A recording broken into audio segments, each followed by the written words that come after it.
During the time of Jesus' birth, violence reigned. Kings were seen not only as royal, but divinely royal. The kingdoms and kings were given their victories at war because the gods favored them. This is a time of peace through victory. The Jewish people of the time lived in constant oppression from the divine kings. Their struggle to find freedom continuously eluded them. They are promised a Messiah in their stories. This is a time of uncertainty, of faith. This time of year was dark as it is tonight. Fear dominated the stories being told as it does today.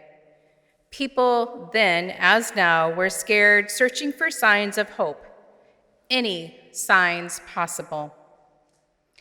Rulers and Jews, mothers and fathers, shepherds and babies all find themselves in a place of fear and vulnerability, all uncertain of their futures, all looking for hope, all feeling the weight of darkness in the world upon them. And so it happens. A baby is born. Angels appear. A star shines bright. Light and hope are brought into the world. The Messiah and the Savior that has been promised has been born. This light and hope brought into this world a new awareness, a new understanding of how to be faithful. Jesus' birth decrees all of us are filled with light and hope, and all of us are worthy of God's love. We learn by being vulnerable in that love with ourselves and with others to open a new path to peace. We no longer must hate to survive or embed our stories in fear. We can look to love and to hope to create new stories. Stories of people no longer living in oppression. Stories we can fulfill ourselves without the permission of a divine ruler. Stories filled with love, not shame.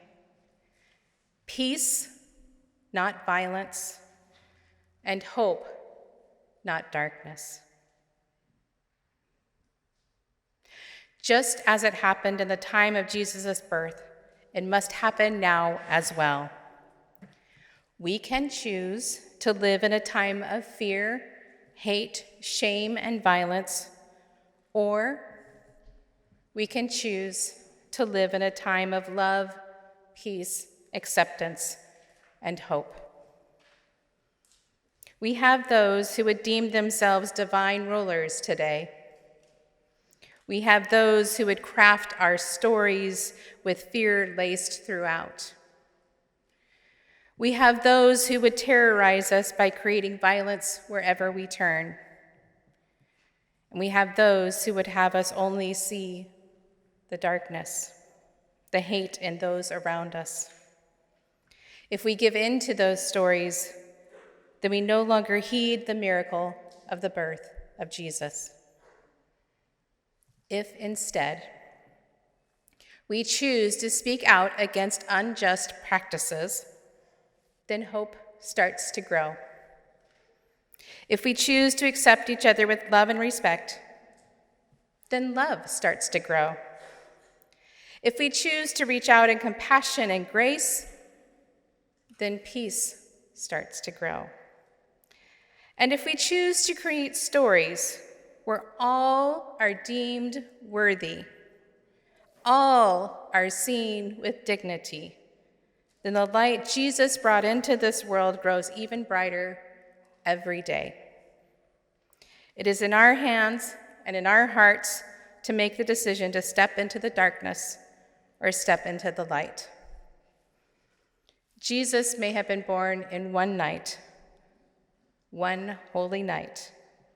However, the peace he brought into the world with his birth will take longer to be realized, and we are needed to help it be fully born. May it be so.